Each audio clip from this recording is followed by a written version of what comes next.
ijambo ry'Imana rikavuga ngo muzoca mu nzuzi ngo ariko imigezi ntizobatembana ngo muzoca mu muriro ngo ariko ntimuzosha ngo n'ibirimi byanyu bizobafata. Haleluya. Ayo majambo se n'amasezerano dufise y'Imana twese nk'abana b'Imana, ariko igikomeye mbega uyizera gute? Haleluya. Ayo majambo urayizera?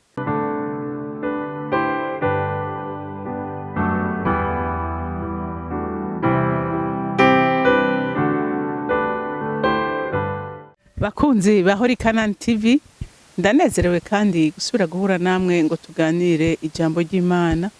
Ariko imbere ko dutangura kuganira, reka tubanze twishire mu biganza by'Uhoraho. Mwami Imana, nje imbere yawe ngushima kandi nguhimbaza, nje mu izina rya Yesu Kristo, umwami n'umukiza w'ubugingo bwanje. Mwami Imana, shima imbabazi zawe zitangaje n'urukundo rwawe ruhebuje. Ndashima Kristo, umwami w'amahoro, yatwitangiye ku musaraba kugira ngo bamwizera ntibapfe rubi ariko bagaraga ubugingo budashira.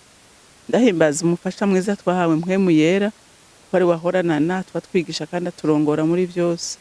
N'ubu ngwino mpwemu yera ubane nanje kandi ugiriye neza abana b'Imana, bumve cyane kandi batahure ico bagombako. Ndagushimiye kandi ndakuninahaje, icubahiro cyose n'amashimwe yose aba yawe, nkaba ndabisenze ndabyizeye kuvyumvise mu izina rya Kristo Yesu.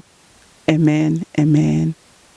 Rero ijambo Imana yampaye kuganira namwe uyu munsi ni ijambo rivuga ngo umuntu yizeye Imana agira amaso abandi batabona, badafise. Haleluya. Abona ibyo abandi batabona kandi akizera ko ibidashobokera abantu bishobokera Imana. Wizeye Imana. Haleluya. Turaraba umukozi w'Imana Dawidi, ivyo Imana yamukoresheje, ivyo abandi babona biteye ubwoba ariko akabona ari ubusa.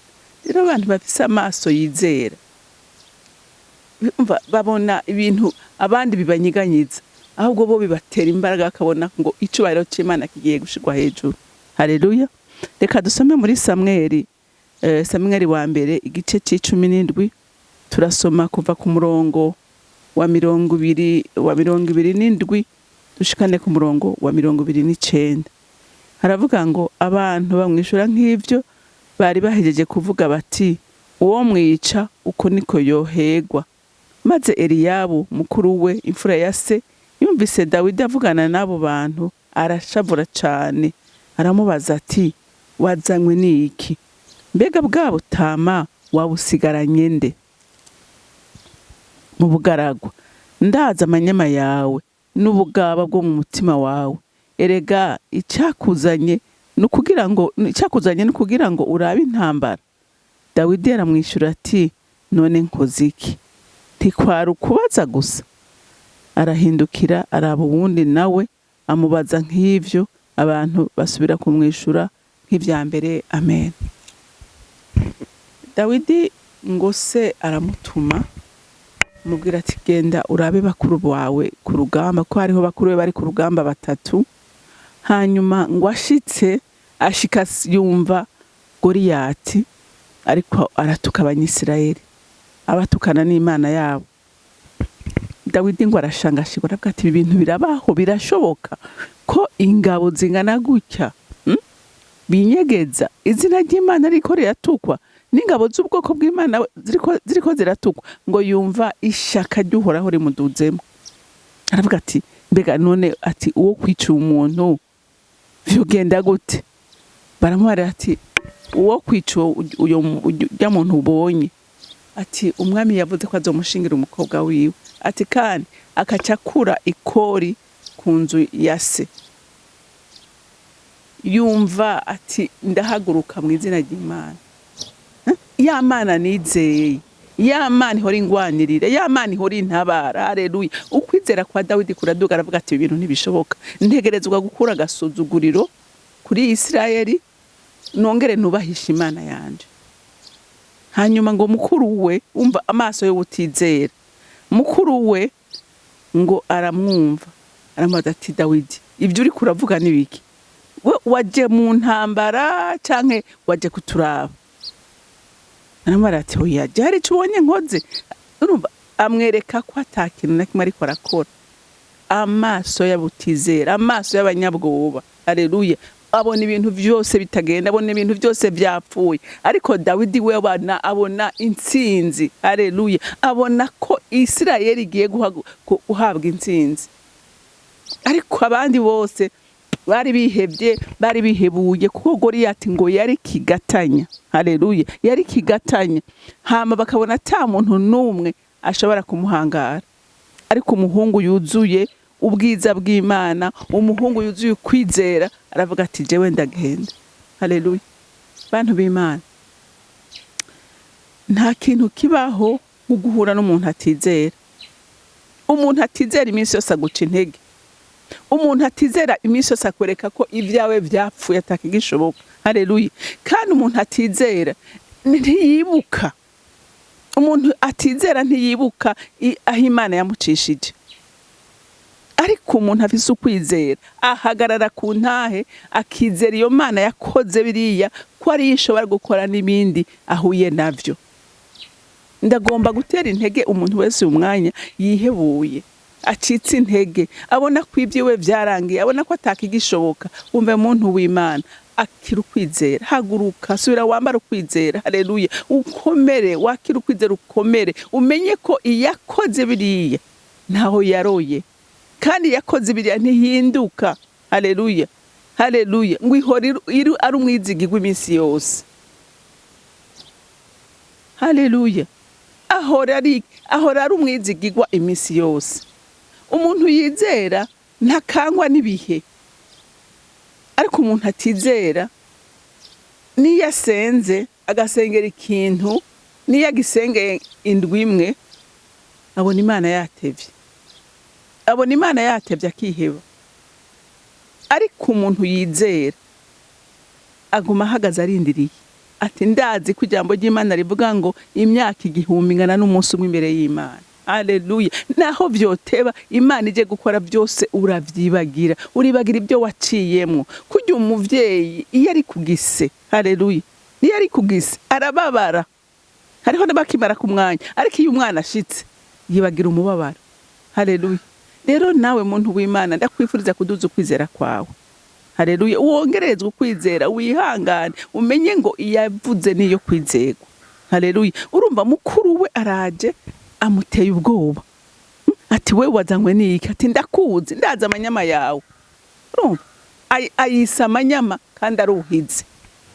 Haleluya. Ayisa amanyama kandi arubuhizi, kuko Dawidi ibyo yakora byose yakoresha ibintu by'ibitangaza. Murazi ingene ijambo ry'Imana ritubwira ko idubu iyo ryaza gufata intama, Dawidi yayisimbira kakayaka umwagazi, hanyuma agatabagura intambwe. Ngo ni dubu nyene byagenda uko. Haleluya. Ivyo ntibikora umuntu atizera. Iyo utizera ubona ko ico gikoko ntushobora kugihangara. Haleluya. Ntushobora kugihangara, kandi bavyumvikana. Ugiye mu nkomezi zawe no mu bwenge bwawe, nukuri hari ibintu utoshobora kwihanganira. Ariko uduze cyane, haleluya, ukagira ukwizera, ukizera Imana y'ibitangaza, haleluya, ukizera amaboko y'Imana akomeye, nta na kimwe gishobora kugutera ubwoba. Ubuzi ngo urugamba sugwanje. Amen. Ubuzi urugamba sugwanje, urugamba n'ugw'Imana. Haleluya. Haleluya. Kuko Imana dufise isezerano twese nk'abana b'Imana. Amen. Dufise twese amasezerano y'Imana. Idubwira ntidutinye, itubwira ngo ndi kumwe namwe mu ntambara zose mucamwo, mu byago byose mucamwo, ndi kumwe namwe, ndabapfumbase mu kiganza cyane, nta numwe ashobora kunkura mu kiganza, ayo bankura mu kiganza. Ijambo ry'Imana rikavuga ngo muzoca mu nzuzi, ngo ariko imigezi ntizobatembana, ngo muzoca mu muriro, ngo ariko ntimuzosha, ngo n'ibirimi byanyu bizobafata. Haleluya. Ayo majambo se n'amasezerano dufise y'Imana twese nk'abana b'Imana. Ariko igikomeye, mbega uyizera gute? Haleluya. Ayo majambo urayizera? Aya majambo nanje mbega ndayizera? Ndizera ko ndi mu muriro ntashobora gusha, kuko hari umuntu asumba umuriro turi kumwe. Haleluya. Ko hari umuntu ategeka umuriro turi kumwe, mbega ndavyizera. Mbega nawe uravyizera ngo muzoca mu nzuzi, ngo imigezi ntizobatembana? Mbega urizera ko niwaca muri iyo migezi, urizera ko hari umuntu muri kumwe aruta iyo migezi? Haleluya. Haleluya, ico nico gikomeye. Dawidi rero we yarazi neza ati Imana turi kumwe, Imana nizeye niyo izogwanya Goliyati. Si jewe ngiye kumugwanya mu izina ry'Imana yatutse. Haleluya, ntiyari yishimirije inkomezi ziwe, ariko yari yishimirije inkomezi z'Imana yiwe. Haleluya, haleluya. Nawe muntu w'Imana wizere inkomezi z'Imana, wizere ko Imana nta kintu na kimwe gishobora kuyinanira. Haleluya, haleluya. Kandi umenye ngo ikintu cyose coba kikubaye kuri umwana w'Imana, warizeye Imana, urashima nawe nyene ukavuga ngo ko Imana yavyemeye, yemeye ko nca muri iyi nzira. Haleluya. Ariko ikidashaka naho vyogenda gute, nta kintu na kimwe coshobora kugushikako Imana itacemeye. Haleluya, haleluya. Dawidi yarafise amaso abona ivyo abandi batabona. Rero nawe uyu munsi ukaba ufise amaso yo kwizera, ni ukuri urahiriwe. Ariko ukaba ufise amaso atizera, ni ukuri biragoye. Kuko imiyaga ni myinshi, ibihuhusi ni vyinshi, ariko ushobora kubicamwo akabicamwa amahoro n'umutekano n'uwizeye umwami Imana. Haleluya, haleluya. N'uwizeye umwami Imana, n'uwizeye ko ari protege. Haleluya, adaprotejwe n'uruhome yubatse canke n'inzu ikomeye yubatse, ariko yizera ko ashigikiwe n'Imana umuremyi w'ijuru n'isi, ugutegeka ibihe, uwuganza byose, uri hejuru ya byose. Haleluya, uwo ni washobora guhagarara adatinya. Amen, amen. Rero Dawidi ngo arabaza ati mbega uwo kwica uyo muntu azohabwa iki? Ariko igihambaye we nibaza ko atarahamiye ibyo ahabwa, ariko yarahamiye kubona icubahiro c'Imana yiwe kigaruka kidasuzugurwa. Icubahiro c'Imana, umva Abafilistiya bamenya ko muri Isirayeli hari Imana. Haleluya. Nico cari kihangayikije umutima wa Dawidi, kwicubahiro kidacimana yiwe kidatukwa. Haleluya, haleluya. Kandi murabizi neza ko Dawidi yagiye akamugwanya, akamwica. Uravye ibuye yateye, ntiyateye amabuye abiri, yateye rimwe. Haleluya. Kandi iryo buye riragenda ridoma neza ahantu hica Goliyati.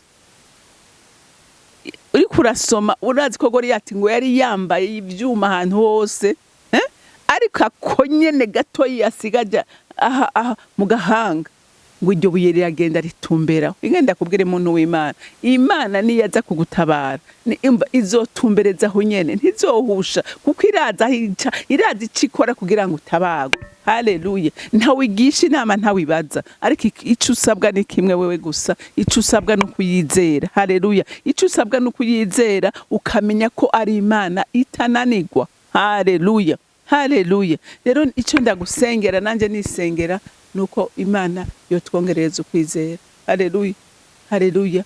Wisengere nanje nisengere kugira ngo tuduze ukwizera, niho bizotuma ataki na kimwe gishobora kutunyiganyiza ngo kidukure mu kibanza cacu. Kuko hariho abantu benshi by'ukuri bahura n'intambara bakanyiganyiga. Hari benshi bahura n'intambara ukabayobega, bavuga uti mbega ujya ni wa wundi. Ni kubera iki? Ni kubera kutizera. Haleluya, ni kubera kutizera. Rero ugira amaso abona. Haleluya, ibyiza urenza amaso ibyo uriko urabona, ariko ubona ibyiza biri imbere uhishijwe. Haleluya. Dawidi akija kugwana na Goliyati yabona intsinzi, yabona yaciye umutwe wa Goliyati. Haleluya. Yabona abanyisirayeli baririmba intsinzi. Amen, haleluya. Wewe rero urema ibyo ushaka kubona, ubyizere kandi ubigenderemo. Imana yo mwijuru ibantera umugisha. Ndagushima mwami Yesu Kristo ko utugirira neza imisi yose. N'ubu iki gitondo utugiriye neza kubw'ijambo ryawe rije kuremesha imitima yacu. Hariho benshi badendebukiwe, ariko ndasenga ngo baremeshwe n'iri jambo, bamenye ko wewe udahemuka, bamenye ko udatoranya ku butoni, bamenye ko wewe gwishiriza imvura babi nabeza, bamenye neza ko ukwizeye ata munsi numwe uzugera umutetereza. Urakoze nyaguhoraho, icubahiro cyose n'amashimwe yose aba yawe. Nkaba bisenze ndabyizeye ko byumvise mu izina rya Kristo Yesu. Amen, amen. Mwarahezagiwe, mugira umunsi mwiza.